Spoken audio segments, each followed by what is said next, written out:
Martin Selmar believes you made a stupid decision, and he says it is still legally possible for the UK to reverse the withdrawal from the European Union. If you voted Brexit, are you getting tired of this continual public condescension? If so, call me on 0345 6060 973. Perhaps you're a Remainer and you think he's right, and I know a lot of you still do think that. Then text me at 84850, or perhaps it's time for a truce, in which case tweet using the hashtag Farage and LBC at LBC. Watch me on Facebook Live. We're coming from Brussels next.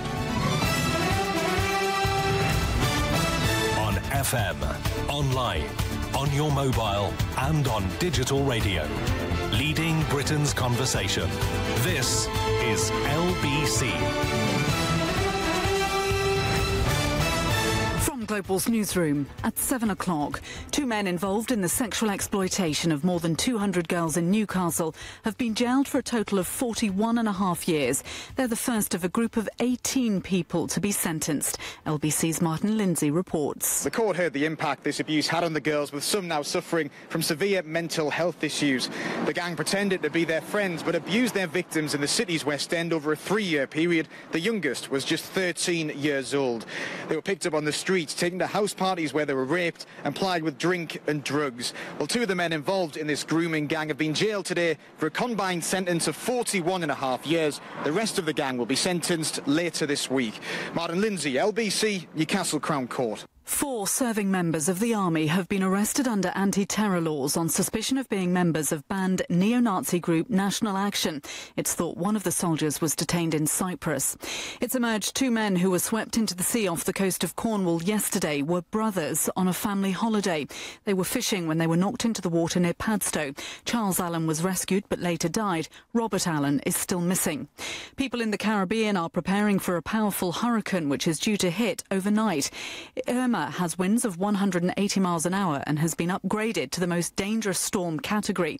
LBC's Ali Law is on holiday in Antigua. She says they're keen to get out. The hotel is completely deserted, and as I'm sitting here outside our room, they're packing away all of the sunbeds, all of the furniture outside the hotel. The situation's now become actually quite concerning, and we now feel that we just need to get home. David Davis says the differences between the UK and the EU over the Brexit divorce bill remain significant. He's been updating MPs and told them the UK was rigorously vetting the EU's demands, and the 2 sides had very different legal stances over what's owed. It's clear that the 2 sides have very different legal stances.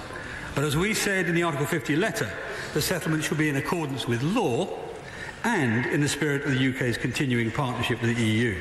The Duchess of Cambridge has won a claim for damages from the French magazine that published topless photographs of her in 2012.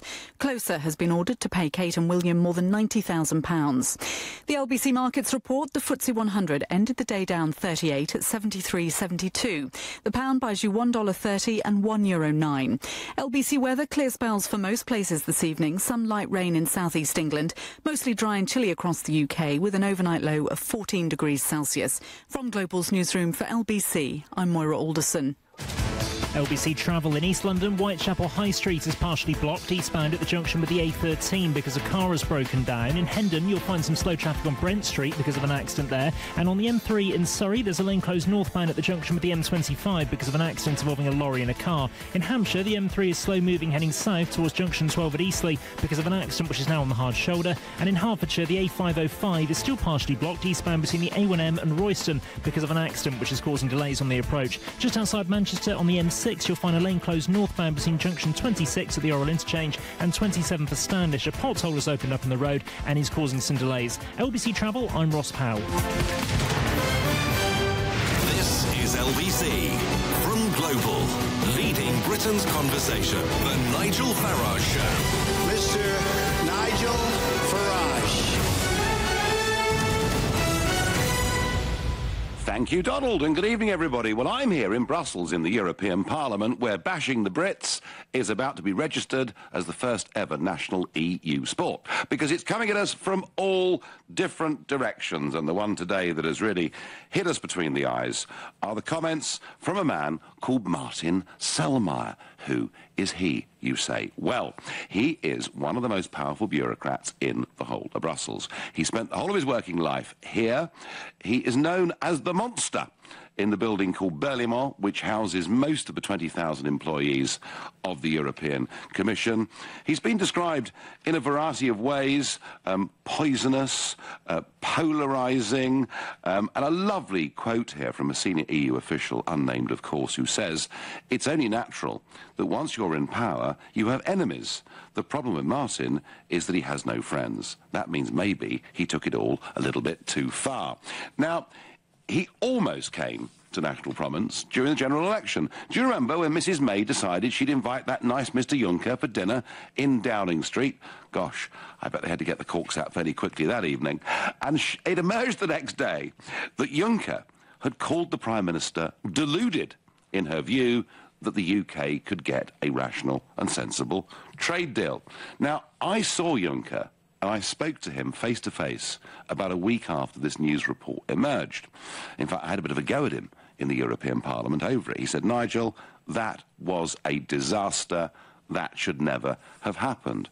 So who was there at that dinner? Well, David Davis was there, Theresa May was there, Michel Barnier and his deputy, Sabine Wayan, were there, and of course, Jean-Claude Juncker was there with Martin Selmayr. Now, this is not a court of law, and I can't prove that it was Selmayr that leaked that to the press, but Juncker made it pretty clear to me he did not want this to reach the light of day. So Selmayr says that we've made a stupid decision, but it is still legally possible for the UK to reverse our withdrawal from the Brussels bloc. And let me tell you something, he is not on his own. Every one of the top EU bureaucrats and officials have been saying all sorts of things about us over the course of just the last week.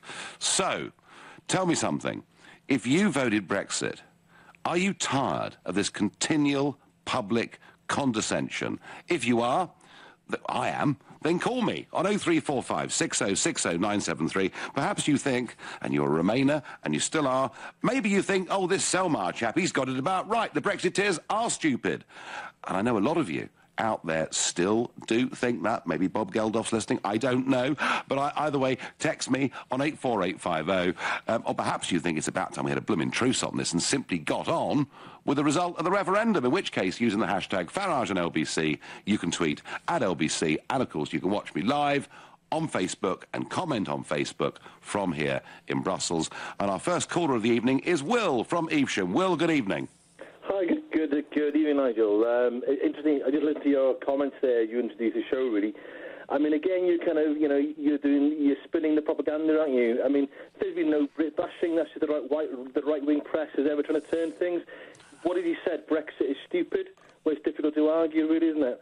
And what you... No, I can argue that with you, Will. Hang on, Nigel.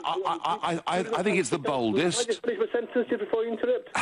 Is that okay? I thought this is a talk show, not a dominant show, yeah?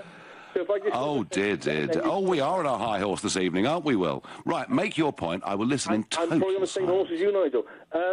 What I would say is that during the referendum campaign, I don't remember you once mentioning actually it's going to cost between 50 and 100 billion to leave. But I do remember you standing in front of Red Bus saying, yeah, we're going to get a rebate of 350 million a week. No, you don't. No, you don't. I never did that. And then I never did that. Immediately, as soon as the vote was done, I never did that, Will. You were forced on television to actually admit it's complete rubbish. All right. So well, I have to say, I'm sorry, I'm going to stop you because you got your facts completely wrong, and you're clearly very anxious to make your point. Well, if you make them, they need to be factual, Will. I never stood in front of any bus saying £350 million a week. I always thought it was a very silly claim and not one that I would ever have associated myself with. And furthermore, there isn't a divorce bill of 50 to 100 billion. It doesn't exist. It is a figment of Monsieur Barnier's imagination. We are not duty-bound, morally, legally, or in any other way to pay it. It's utter rubbish, Nigel. I mean, I don't know whether you're deluded or whether you're just trying to make it up as you go along. Oh, I'm deluded too. We're all deluded. So, okay, let's just get this right then, Will. So Martin Selmar says that we're stupid. Martin Selmar says we're stupid, right? And Mr. Juncker, it was leaked, says that we're deluded, and you agree with that. And Mr. Verhofstadt, who's the Parliament's chief negotiator, says that he deplores the UK's decision to leave the European Union. Antonio Tajani, who is the President of the European Parliament, said this week that we won't move a millimetre. Gosh, that's negotiation for you, isn't it?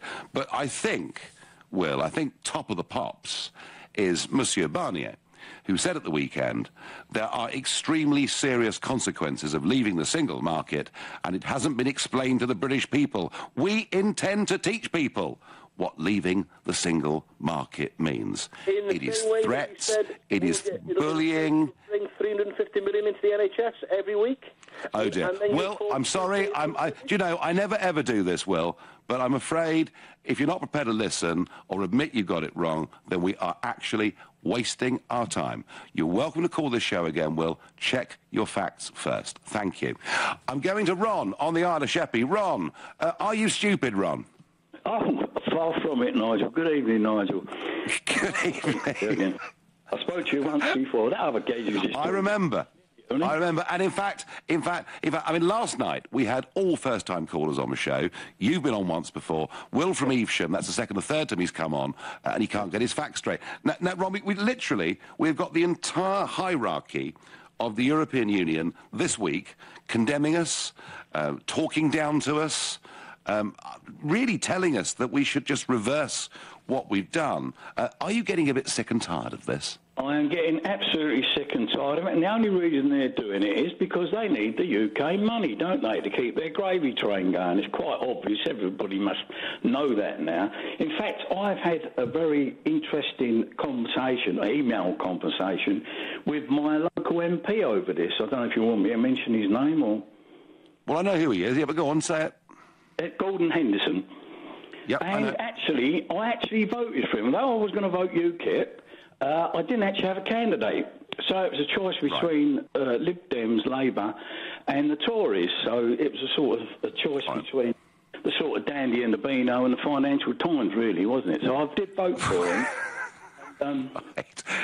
Know what I mean? I did vote for him, and I said to him, I'm very upset in my email. This transitional period that's come out is backsliding. And he sent me one back saying, no, by March 19 we will be out of the single market, we'll be out of the customs union, we will be out of the EU. That's what the people voted for. And then he turned around and said, this transitional period is probably good for however long it goes on for. Well, they're speaking... They're speaking with forked out, and I mean Gordon Henderson is one of the strong Eurosceptic MPs, and he's happy to accept transition. But Ron, I was thinking less tonight about process and more about the language, because it seems to me that those that can't reconcile themselves with the result of Brexit simply seek to abuse those of us that thought it was they believe we've got it wrong. And it must be because we're thick, we're stupid, we don't wash as often as them or drive as nicer motor cars. Ron, I thank you, mate. I know you're absolutely a devoted Brexiteer. Ron on the Isle of Sheppey, second call, getting angrier, I detect. Daniel in Manchester, good evening. Hi, Nigel.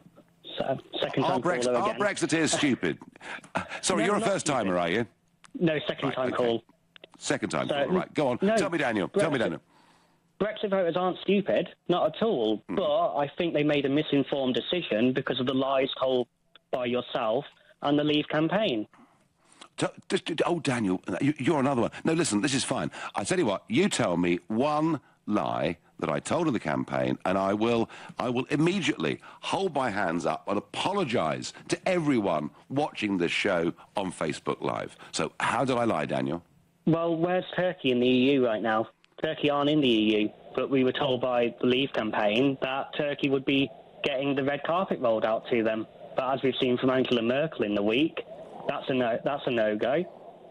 Yes, they've been rolling out the red carpet to Turkey in terms of giving some of your money, Daniel, to them for year after year after year. Billions and billions of pounds have been given to Turkey as sweeteners, much of it in what's known as pre-accession aid, and the aim has always been to get Turkey in the European Union. What they're beginning to clock is that a lot of people voted Brexit because they did not want a country that was 98% in Europe to join the so-called European Union, and Merkel, I think, fighting off against Schulz, realises after her, I think, perhaps the worst foreign policy decision made by any Western leader in modern times, and I think Merkel realises that to say she wants Turkey to join now would be electoral suicide. So there's no lie told there, Daniel, is there? Come on, throw another one at me. Turkey goes completely against the principles of the EU, though. We've seen what they're doing to journalists, though. But anyway, moving on. Well, look at Romania, look at Bulgaria. They were hardly, they'd hardly transitioned to being modern Western democracies, had they? Well, no, they've not. But they are being, they are getting a bit of they're getting their wrist slapped at the moment over some of the policies that they're taking up. But I mean, Daniel, listen, Daniel. You called me a liar, and I want to know how I've lied. Well, I'm talking about you and the entire Leave campaign. I mean, you had stuff like. No, Daniel, please. You said the lies that you told, and I'm waiting. I want to hear one lie that I told. I've got plenty of time. Well, we've talked about the how many laws apparently the EU impose on the UK, and we've heard figures like 60 to 70% that has come from UK. Maybe, yeah, it may be higher than that. That's not. It's lower than that. That is not the case at all. Daniel, I think you're struggling to make me out as a liar. I thank you very much for your call. You're listening to the Nigel Farage Show exclusively on LBC, live from Brussels, and it's 7:15.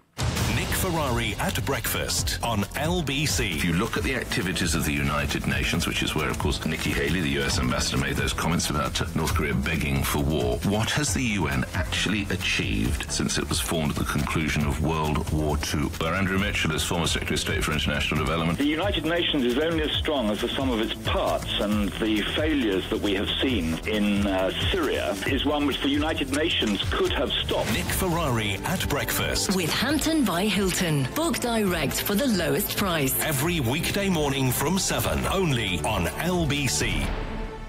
A perfect journey has no interruptions. Take the quickest route with navigation and real-time traffic information in the Volvo V40R design. A perfect journey sounds different every time. Listen to your favorite music via internet radio. And, of course, a perfect journey needs a perfect finale. Park easily with Rear Park Assist. With monthly rentals of £239, the Volvo V40 T2R design NAV Plus has everything you need to make your journey perfect. 4-year personal contract hire agreement with 48 monthly rentals of £239 with Volvo Car Leasing. Offer ends September 30th, subject to status. Mileage and return conditions apply. Visit volvocars.co.uk for more details. Take a test drive today at your local Volvo showroom. Volvo, human-made. Moving house, nightmare. I need a plasterer, plumber, electrician, builder, painter, locksmith, gardener, and somebody to move my valuables, the drinks trolley. Relax, relax. It's Trust a Trader. They have all the tradespeople you can think of, reputable and reviewed, so you always get a job well done. Well done, me, I say, for getting it all sorted. I shall reward myself with a cheeky tipple from the trolley. Chin chin, pass me the gin. Visit trustatrader.com. Block management? Oh, it's a doddle, isn't it? I mean, once you've got budget approval, all you need to do is your service charge invoices, health and safety regulations paperwork, do the cleaning, the gardening, general maintenance, sort out site inspections, arrange contracts, insurance, emergency representation. Yes, block management. Such a doddle.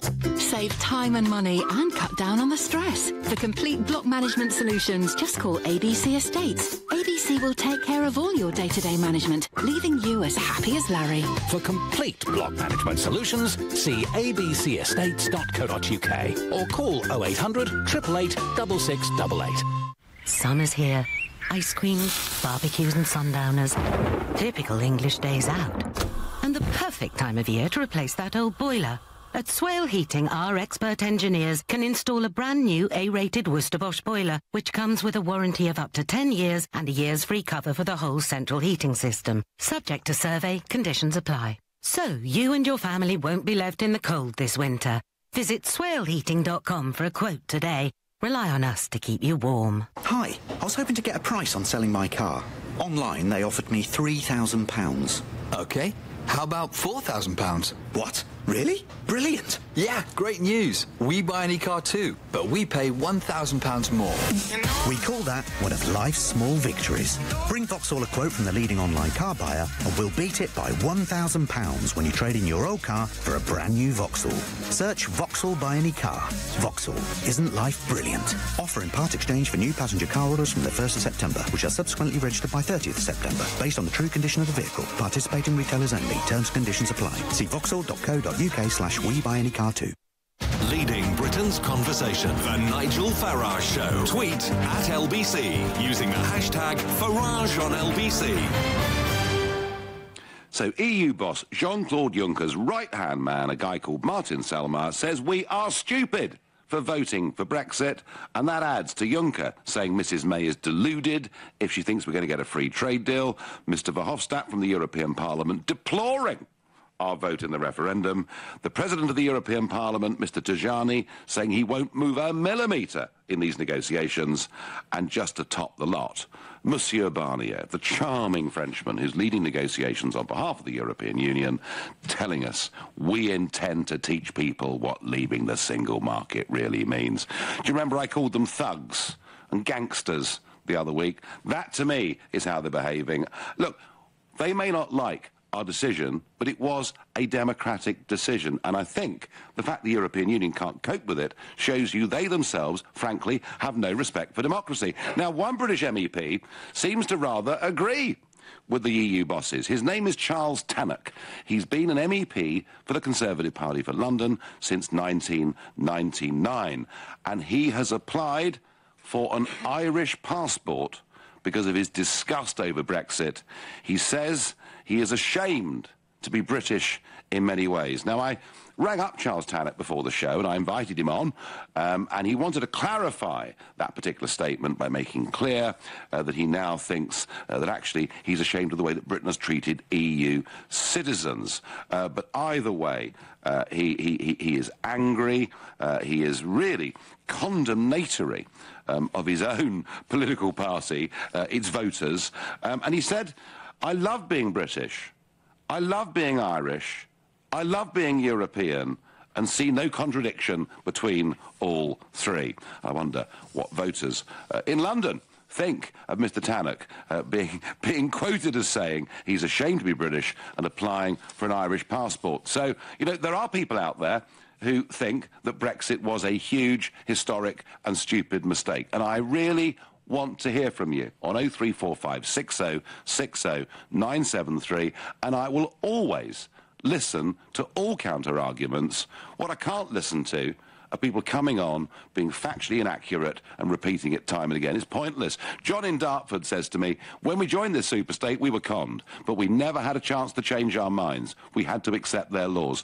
Marilyn in Canterbury says, the Remainers are the stupid, deluded ones, as your cooler will just demonstrated. Poor dears, be kind. We are leaving, and they are panicking. And Shirley on text says, we had a vote. We voted out. I'm sick of bad losers and insulting comments from EU leaders. No transition period. They've had long enough to get organised for us leaving. Let's get on with it. Well, we know where Shirley stands. Martin in Fulham, who is a first-time caller. Good evening, Martin. Hello, Nigel. Thank you for taking my call. Not one little bit. I have to confess that I'm sick, I'm deluded, and I'm pretty stupid. Do you wash often, Martin, or not? I mean, are you in the unwashed category as well? I don't think so. I think I shower quite regularly. So, Martin, you are a Leave voter, are you? No, I'm not a Leave voter. You're not a Leave voter? Very hard. No, I struggled very hard before I made a decision, which was to remain. But this is the thing. I run a business. It's a curtain fabric business. Been doing it for about the last 50 years.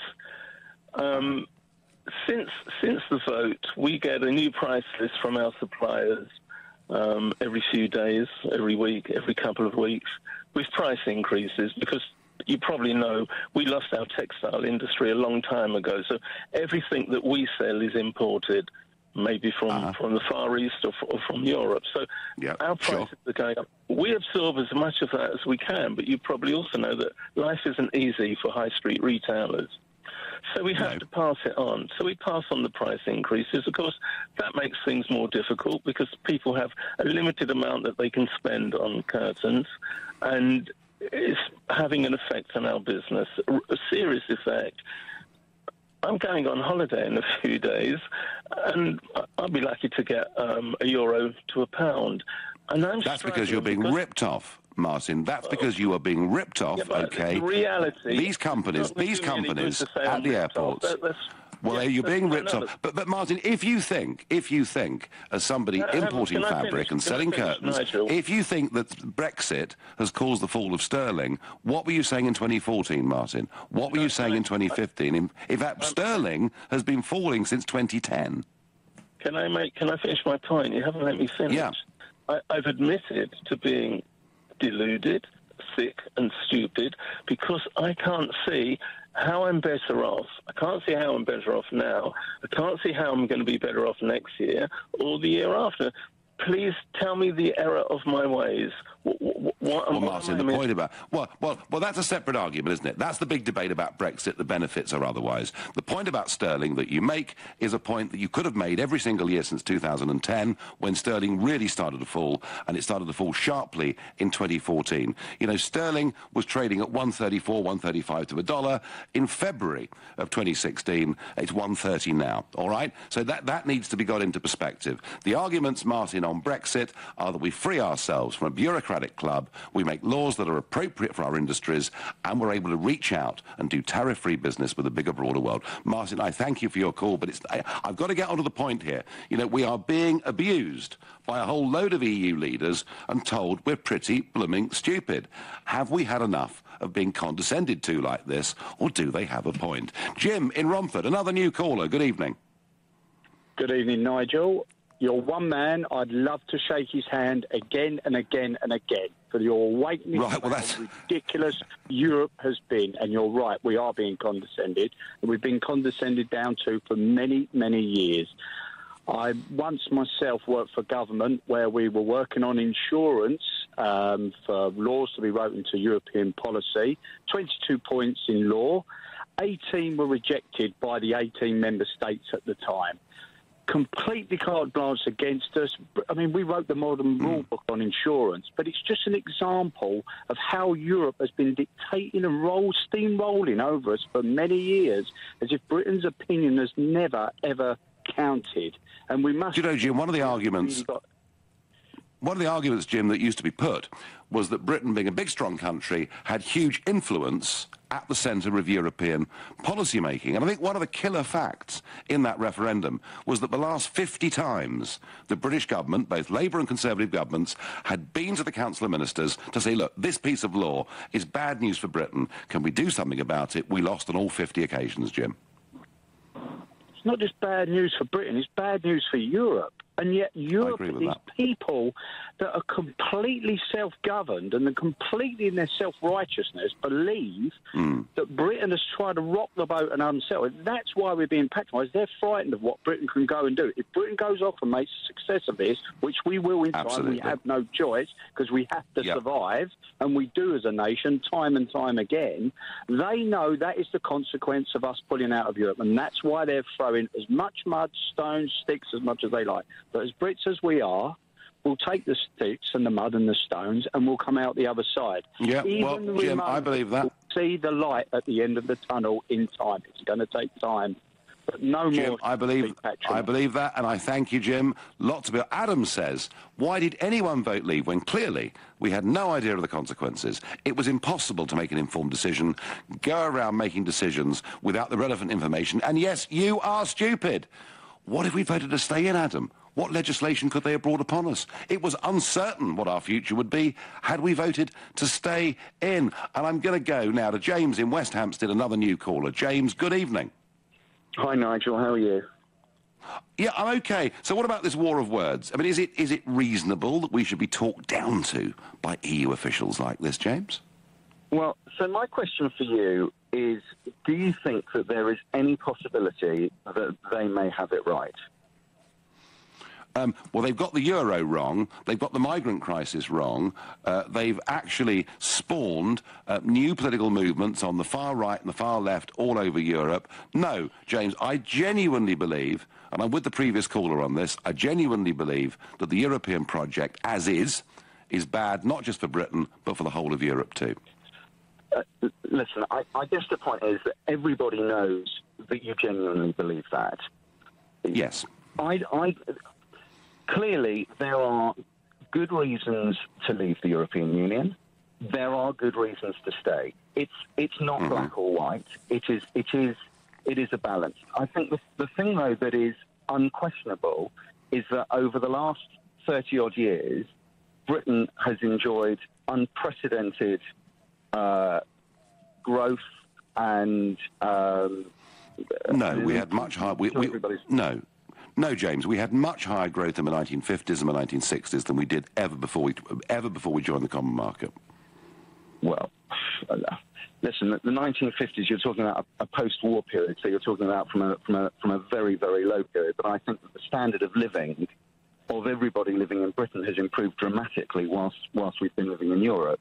Well, certainly, James, the standard of living would have improved whether we were in the common market or not. The point is, we can argue economics, James, until the cows come home. The big thing about Brexit was we voted to take back control of our country, its laws and its borders, so that we would be, through the ballot box, via a democracy, the masters of our own destiny for good or bad. That, James, was the point. And I just think that it's wrong for these European bosses to line up and abuse us for making that decision. Well, listen, I guess they're entitled to their opinion. And, by the way, you've also abused them. I mean, we've seen you standing up in the European Parliament being condescending to your European colleagues. And I guess... Do you know what, James? Do you know what, James? In the case of the unelected ones, you're right, and it's a fair cop. And I thank you for your call. You're listening to the Nigel Farage Show, exclusively on LBC, live from Brussels. It's now 7:30 and time for the news with Moira Alderson. 2 men involved in the sexual exploitation of more than 200 girls in Newcastle have been jailed for a total of 41.5 years. They're the first of a group of 18 people to be sentenced. The Brexit Secretary has admitted a row over how much money the UK should pay when it leaves the EU will probably go on for the duration of the exit talks. David Davis has told MPs the two sides have very different legal stances on the issue.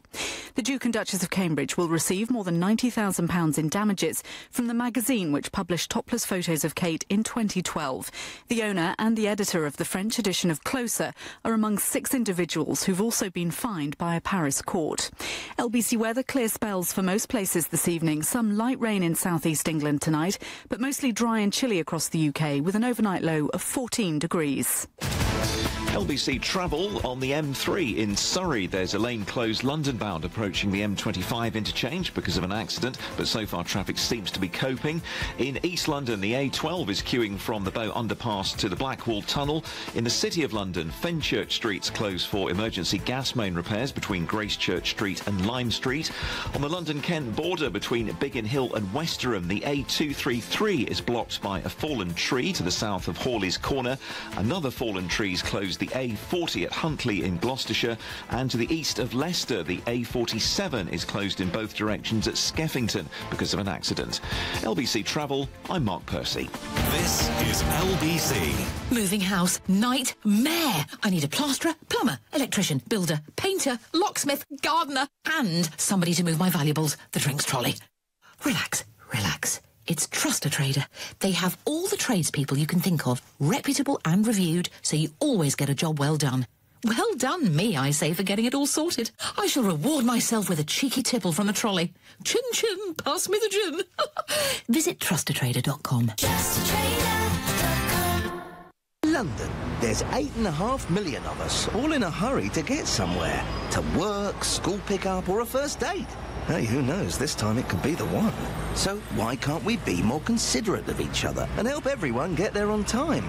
By keeping your cool with other road users, helping others off the train when they feel ill, and folding your buggy to let wheelchairs on the bus. Because we think you'll agree, London's better when we travel kind. To the Mayor of London and TfL, every journey matters.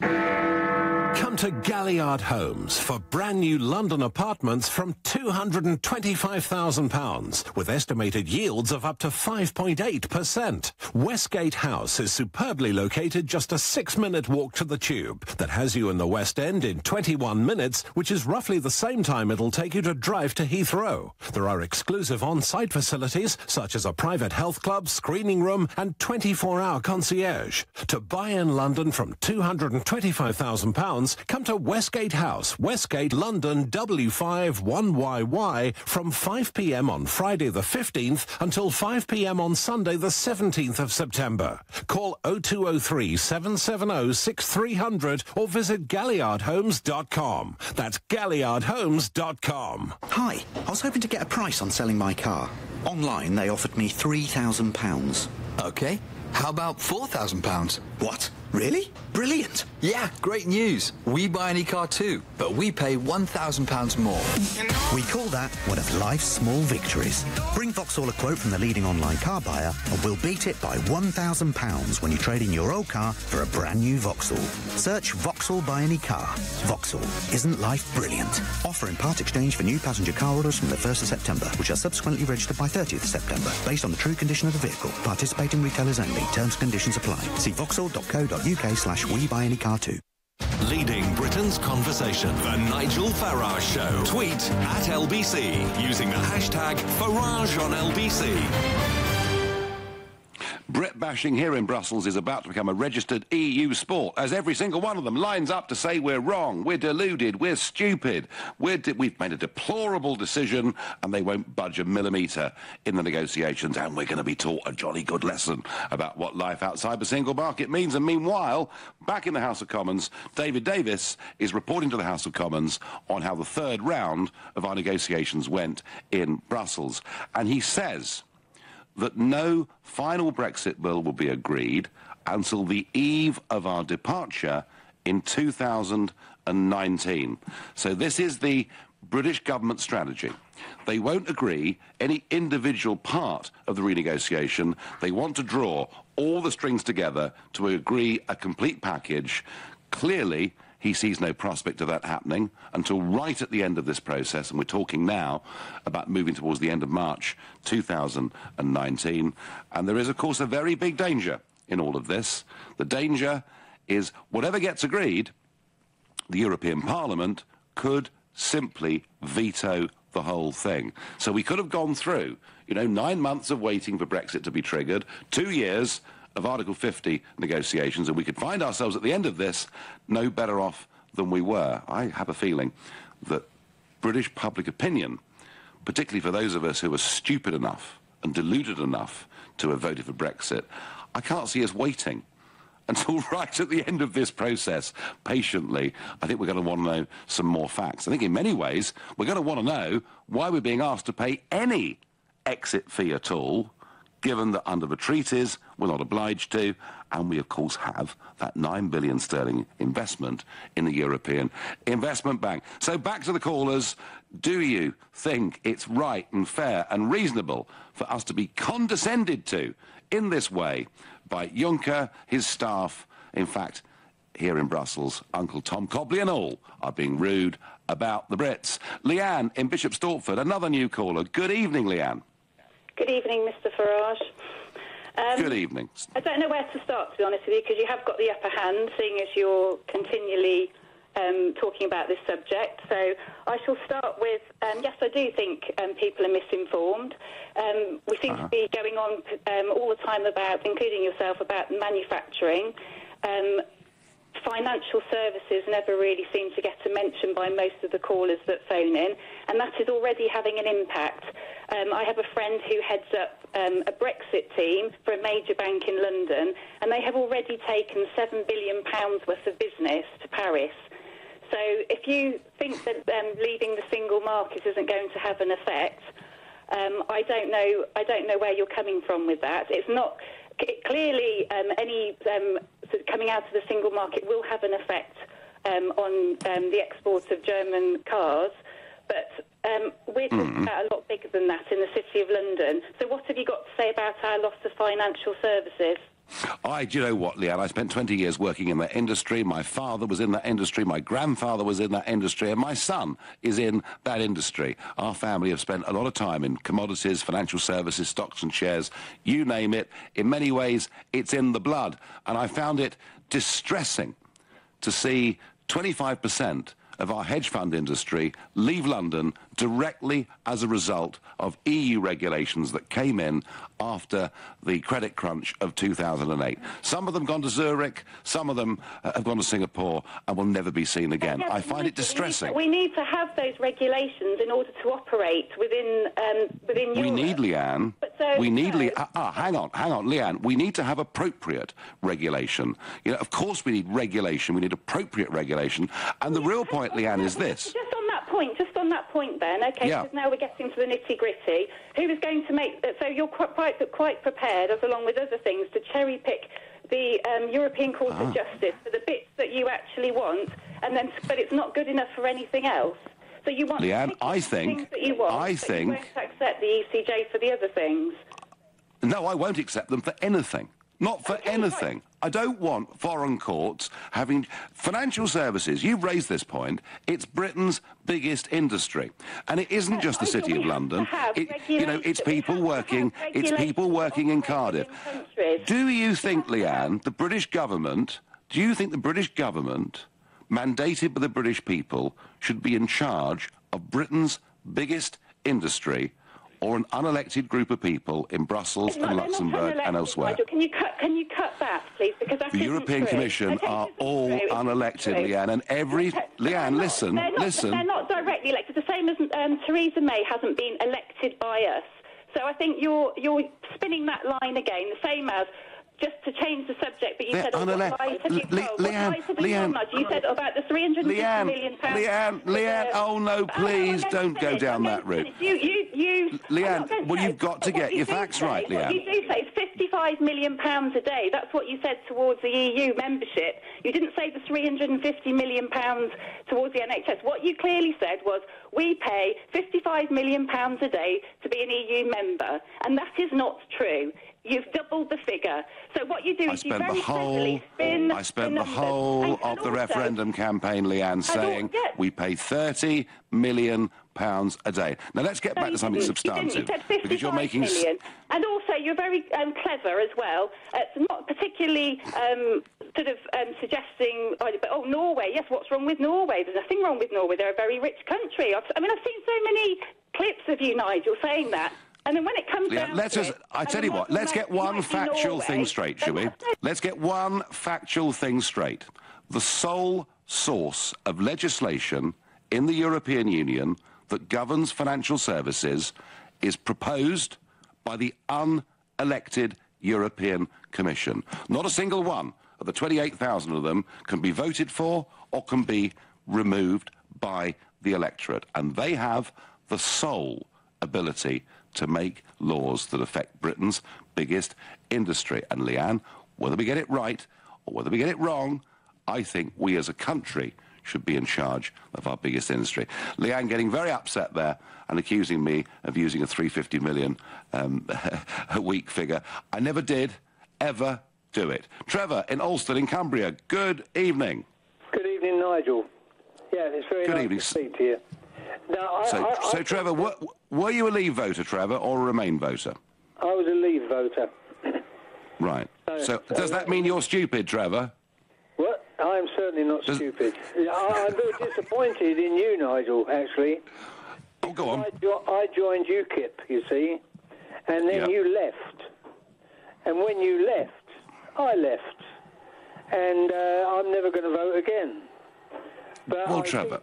I think people should listen to Mr. Juncker and all the other people that are insulting us right now in Europe, and realise that if we end up going back into Europe, we know exactly how they're going to treat us. Well, we would certainly, if we were to try and overturn the referendum result and try and reapply, I suspect they'd treat us terribly. Trevor, all I can say is, given these comments, from all the main leaders of the European institutions and the way they're behaving towards us, Trevor, all I can say is thank goodness we voted to leave. And Trevor, you know, I haven't walked away. I'm still in UKIP. I'm still leading them in the European Parliament. I'm not leading the National Party, but it did take 25 years of my life, so I'm not going to feel too guilty about that. Thank you. Another first-time caller. Philip on text says, how dare the UK vote to leave the European Union?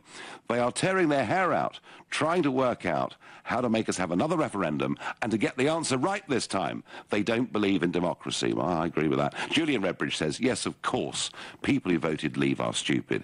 Who on earth votes for something with no idea of what will happen? It makes no sense. No, Julie, voting to remain made no sense either, because you couldn't predict what would happen as members. In fact, you can't predict anything in the future with certainty. The point about Brexit was, you know, the nation may be like a boat being chucked about on the ocean of the global economy and global affairs. The question is, whose hand is on the tiller? And the decision for Brexit is that we should make those decisions.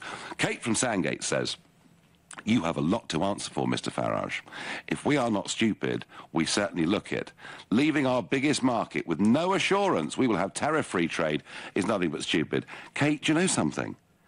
85% of the world's GDP is outside the Eurozone. And that figure grows by 1 percentage point every single year. And with much of that global economy, we have no trade deals in place at all. I'd rather we had a tariff-free deal, but look, business is not made by governments. Business is not made by Juncker and the crew at the European Commission. Business is made because consumers are prepared to pay the price for a good. That is how the world works. And do you know something, Kate? We are the biggest market for buying goods from the Eurozone. We are a very good customer. And in the end, we're going to sort this all out, even if they try and obstruct us in the short term. Right now, you're listening to The Nigel Farage Show, exclusively on LBC, live from Brussels, and it's 7:45. Coming up at 8 on LBC, Clive Bull. I'll be getting your reaction to a leaked document revealing government plans to end free movement after Brexit with tough new rules to deter all but highly skilled workers. Clive Bull on LBC. Come to Galliard Homes for brand new London apartments from £225,000 with estimated yields of up to 5.8%. Westgate House is superbly located, just a 6-minute walk to the Tube that has you in the West End in 21 minutes, which is roughly the same time it will take you to drive to Heathrow. There are exclusive on-site facilities, such as a private health club, screening room and 24-hour concierge. To buy in London from £225,000, come to Westgate House, Westgate, London W5 1YY, from 5 p.m. on Friday the 15th until 5 p.m. on Sunday the 17th of September. Call 0203 770 6300 or visit galliardhomes.com. That's galliardhomes.com. The trusty red pen. Faithful companion of underliners everywhere. Perfect when a point needs making, such as now. Get your red pen ready, because the all-new Kia Rio Pulse and Picanto GT line are designed to be noticed, each with striking red detailing, and both available with 1 year's free insurance until the 30th of September. So, find out more today at your local Kia dealer, or search Kia online. Terms and conditions apply. Sometimes it can be hard to keep your show on the road, but new Car Genie from the AA makes things easier. Car Genie helps predict and prevent breakdowns. Just plug it into your car and it will warn you and us if there's a potential problem. That should keep you rolling. New Car Genie from the AA, because anything can happen. Compatible vehicles only. Check the AA.com for details. London, there's 8.5 million of us, all in a hurry to get somewhere. To work, school pickup, or a first date. Hey, who knows, this time it could be the one. So why can't we be more considerate of each other and help everyone get there on time? By keeping your cool with other road users, helping others off the train when they feel ill, and folding your buggy to let wheelchairs on the bus. Because we think you'll agree, London's better when we travel kind. To the Mayor of London and TfL, every journey matters. Divorce. can be expensive. It affects your finances, assets, home, savings, pension, and most of all, your relationship with your children. It's probably one of the toughest times you'll ever go through. Cordell & Cordell understands these issues and helps men maximise their roles in their children's lives. Call now on 0330 60 60 161 or visit cordellcordell.co.uk. Office in central London. A partner men can count on. The Nigel Farage Show on LBC. Well, one thing I can say for certain, 14 months on from Brexit, is the passions are about as strong as they were back on June the 23rd last year. And there are many of you who think that those of us that led the Brexit campaign did so badly, dishonestly, and I think they do actually think we are pretty stupid too. Others, of course, who are outraged at this lineup of leaders from the European Union, most of whom, of course, are unelected, telling us what we should and should not do. Joe on Facebook says, how dare they call us stupid? From listening to David Davis today, the Brits are the only ones who seem to want to have a genuine negotiation, not a dictatorship. Norma says, take back our laws. No one took our laws, you liar. We were all lied to. You're a disgrace, Farage. You did nothing to inform the British public you wanted Brexit, no matter what the circumstances. Well, in some ways, Norma, you're right, because I believe in independence. I believe in democracy. I believe in a nation state. But I'll tell you what the biggest lie was, Norma.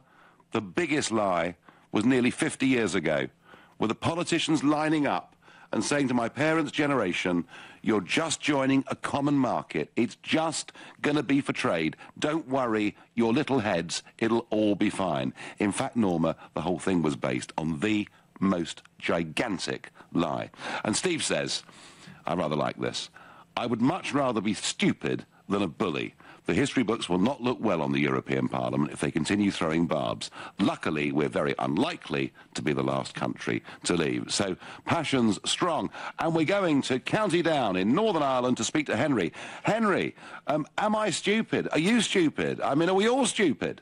Well, Nigel, I've been called stupid today by the former Minister of State for Europe, Peter Hain, who has suggested that the Northern Irish are mad for not coming out on the streets to object to Brexit. And it's really clear to us over here now that the European Union is actually trying to weaponise the border issue. Whenever over the last period of time we've built up really good relations on the island of Ireland between the UK and the Republic of Ireland, it just seems crazy what they're doing now. And, you know, the European Union seem to want to get the Republic to leave Schengen, to try and make things as difficult for us as they possibly can. And, you know, I absolutely agree. I absolutely agree. I mean, by the way, I had Peter Hain on the show. I interviewed him on Sunday. It was my first Sunday show, because I had him on because he was a former Minister of Europe, but also, of course, Northern Ireland too. And I'm very struck, Henry, that everybody in the north wants the border with the Republic of Ireland to be as friction-free as possible. And everybody in the south wants the border with the United Kingdom through Northern Ireland to be as friction-free as possible. But Mr. Barnier seems to want to have a border because he said we have to have customs posts with countries outside the customs union. And if they were serious, Henry, about wanting a frictionless border, they of course would say we will have tariff-free trade between us, and that will sort everything out. But I mean, where will in the end the Republic go on this, in your opinion? Well, the Republic's under enormous pressure from the European Union, and you know it's pretty clear that the Republic is part of a sideshow for Europe that they're just inclined to use to try and make things difficult for Brexit. But the people in the Republic of Ireland definitely want to retain the common travel area that we've had for millennia. They want to have a frictionless trade there. Well, you say millennia, Henry. I think since 1922, wasn't it? But it's still a very long time. Well, it's up to the Republic, or it's up to the European Union to offer the Republic some form of dispensation, rather than expect the UK to try and accommodate Brussels in this. It really is outrageous. No. And the more they go on like that, I think the more determined people are in Northern Ireland to make a success of Brexit, even though there was a small majority against leaving the European Union. I think if the vote was on the day, we would win it. Yeah. Henry, I thank you for your call and for making the point about just how good relations are between the United Kingdom and the Republic of Ireland, which is a very good thing. And we're staying in Northern Ireland. We're going to Andy in Derry, who is a first-time caller. Andy, good evening. Are you looking, Nigel, two Irish people in one show? No, Nigel, I just wanted to say I voted Remain. However, the referendum went with the Leave campaign. I fully accept the people's decision of England and Wales to leave Europe. That's nothing I can do about that now. But I will say that when the referendum was announced, my heart sunk to my stomach. The first thing that I thought about was the border. Yes. I don't know, Henry's from Newry, so Henry's again is quite close to the border with the Republic. I actually live on the border. If you come out my front door and turn left here in the north of Ireland, if you come out my front door and turn right here in the Republic.